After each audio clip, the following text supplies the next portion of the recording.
주님의 평강을 기원합니다. 오늘도 매일 성경과 함께 하나님의 은혜와 축복이 가득하시길 기원합니다.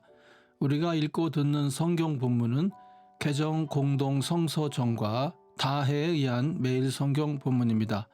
매일 성경 본문을 통하여 다시 한번 하나님의 은혜와 축복이 가득하시길 기원합니다. 오늘은 2022년 8월 17일 성령 강림절 10째 주일 지난 수요일입니다. 오늘의 본문 말씀은 시편 74편, 이사야 27장 1절로 13절, 누가복음 19장 45절에서 48절, 그리고 누가복음 12장 49절로 56절입니다. 오늘의 시편입니다. 하나님, 어찌하여 우리를 이렇게 오랫동안 버리십니까? 어찌하여 주님의 목장에 있는 양떼에게서 진노를 거두지 않으십니까? 먼 옛날 주님께서 친히 값주고 사신 주님의 백성을 기억해 주십시오. 주님께서 친히 속량하셔서 주님의 것으로 삼으신 이 지파를 기억해 주십시오. 주님께서 거처로 삼으신 시온산을 기억해 주십시오. 원수들이 주님의 성소를 이렇게 훼손하였으니 영원히 폐허가 된 이곳으로 주님의 발걸음을 옮겨 놓아 주십시오. 주님의 대적들이 주님의 집회 장소 한가운데로 들어와서 승전가를 부르며 승리의 표로 깃대를 세웠습니다. 그들은 나무를 도끼로 마구 찍어내는 밀림의 벌목꾼과 같았습니다. 그들은 도끼와 쇠망치로 성소의 모든 장식품들을 찍어서 산산조각을 내었습니다. 주님의 성소에 불을 질러 땅에 뒤엎고 주님의 이름을 모시는 곳을 더럽혔습니다.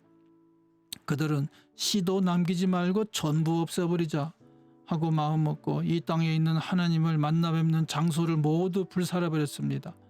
우리에게는 어떤 징표도 더 이상 보이지 않고 예언자도 더 이상 없으므로 우리 가운데서 아무도 이 일이 얼마나 오래 갈지를 아는 사람이 없습니다.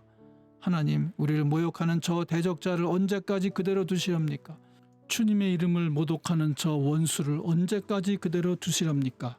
어찌하여 주님께서 주님의 손, 곧 오른손을 거두십니까? 주님의 품에서 빼시고 그들을 멸하십시오. 하나님은 옛적부터 나의 왕이시며 이 땅에서 구원을 이루시는 분이십니다. 주님께서는 주님의 능력으로 바다를 가르시고 물에 있는 탄인들의 머리를 깨뜨려 부수셨으며 리워야단의 머리를 짚으시셔서 사막에 사는 짐승들에게 먹이로 주셨으며 샘을 터뜨리셔서 개울을 만드시는가 하면 유유히 흐르는 강을 메마르게 하셨습니다. 낮도 주님의 것이요 밤도 주님의 것입니다. 주님께서 달과 해를 제 자리에 두셨습니다. 주님께서 땅의 모든 경계를 정하시고 여름과 겨울도 만드셨습니다. 주님, 원수가 주님을 비난하고 어리석은 백성이 주님의 이름을 모욕하였습니다. 이 일을 기억하여 주십시오. 주님께서 맷비둘기 같은 주님의 백성의 목숨을 들짐승에게 내주지 마시고 가련한 백성의 생명을 영원히 잊어버리지 마십시오. 땅의 그늘진 곳마다 구석구석 폭력배 소굴입니다. 주님께서 세워주신 언약을 기억하여 주십시오. 억눌린 자가 수치를 당하고 물러가지 않게 해주십시오.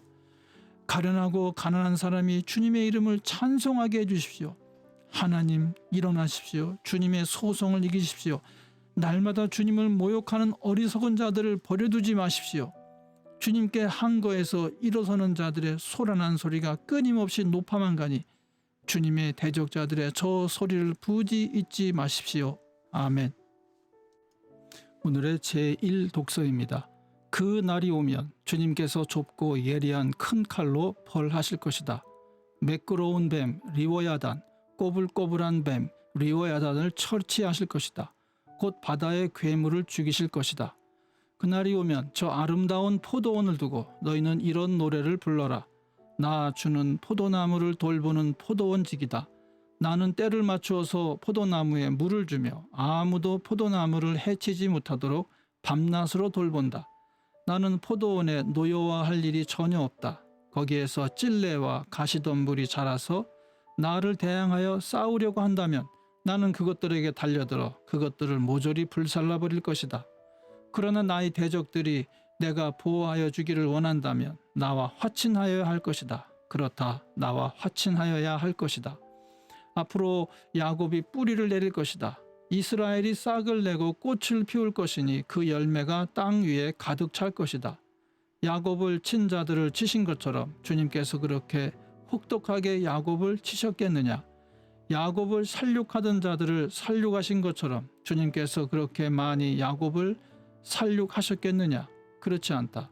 주님께서 이스라엘을 포로로 보내셔서 적절히 견책하셨고 거센 동풍이 불 때 거기에 좀 더 거센 바람을 보내셔서 이스라엘을 쫓아내셨을 뿐이다. 그렇게 해서 야곱의 죄악이 사함을 얻으며 이렇게 함으로써 죄를 용서받게 될 것이니 곧 야곱이 이교 제단의 모든 돌을 헐어 흰 가루로 만들고 아세라 여신상과 분향단을 다시는 세우지 않을 것이다. 견고한 성읍이 적막해지고 집터는 버려져서 아무도 살지 않으니 마치 사막과 같을 것이다. 거기에서는 송아지가 풀을 뜯을 것이며 송아지가 거기에 누워서 나뭇가지들을 모두 먹어치울 것이다. 나뭇가지가 말라 꺾어지면 여인들이 와서 그것들을 땔감으로 주워다가 불을 피울 것이다. 이 백성이 이렇게 지각이 없으니 그들을 만드신 조성자 하나님께서 그들을 불쌍히 여기지 않으실 것이며 그들을 지으신 창조주 하나님께서 그들에게 은혜를 베풀지 않으실 것이다. 너희 이스라엘 자손아, 그날이 오면 주님께서 유프라테스 강으로부터 이집트 강에 이르기까지 너희를 알곡처럼 일일이 거두어 들이실 것이다. 그 날이 오면 큰 나팔 소리가 울릴 것이니 아시리아 땅에서 망할 뻔한 사람들과 이집트 땅으로 쫓겨났던 사람들이 돌아온다. 그들이 예루살렘의 거룩한 산에서 주님을 경배할 것이다. 아멘. 오늘의 제2 독서입니다. 예수께서 성전에 들어가셔서 장사하는 사람들을 내쫓으시며 그들에게 말씀하셨다. 성경에 기록하기를 내 집은 기도하는 집이 될 것이다 하였다. 그런데 너희는 그것을 강도들의 소굴로 만들어버렸다. 예수께서 날마다 성전에서 가르치셨다. 대제사장들과 율법학자들과 백성의 우두머리들이 예수를 없애버리려고 꾀하고 있었으나 어찌해야 할지 방도를 알지 못하였다. 백성이 모두 그의 말씀을 열심히 듣고 있었기 때문이다. 아멘. 금주의 복음서의 말씀입니다. 나는 세상에다가 불을 지르러 왔다. 불이 이미 붙었으면 내가 바랄 것이 무엇이 더 있겠느냐. 그러나 나는 받아야 할 세례가 있다. 그 일이 이루어질 때까지 내가 얼마나 괴로움을 당하는지 모른다. 너희는 내가 세상에 평화를 주러 온 줄로 생각하느냐? 내가 너에게 말한다. 그렇지 않다. 도리어 분열을 일으키러 왔다. 이제부터 한 집안에서 5 식구가 서로 갈라져서 셋이 둘에게 맞서고 둘이 셋에게 맞설 것이다. 아버지가 아들에게 맞서고 아들이 아버지에게 맞서고 어머니가 딸에게 맞서고 딸이 어머니에게 맞서고 시어머니가 며느리에게 맞서고 며느리가 시어머니에게 맞서서 서로 갈라질 것이다. 예수께서 무리에게도 말씀하셨다. 너희는 구름이 서쪽에서 이는 것을 보면 소나기가 오겠다고 서슴지 않고 말한다. 그런데 그대로 된다. 또 남풍이 불면 날이 덥겠다고 너희는 말한다. 그런데 그대로 된다. 위선자들아, 너희는 땅과 하늘의 기상은 분간할 줄 알면서 왜 이 때는 분간하지 못하느냐. 아멘. 이것이 오늘 우리에게 주신 하나님의 말씀입니다. 하나님께 감사드립니다. 오늘도 주님의 사랑과 은혜 그리고 축복이 충만하시길 기원합니다. 주님께서 인자하심으로 여러분에게 얼굴을 드시고 평강 주시기를 기원합니다. 아멘.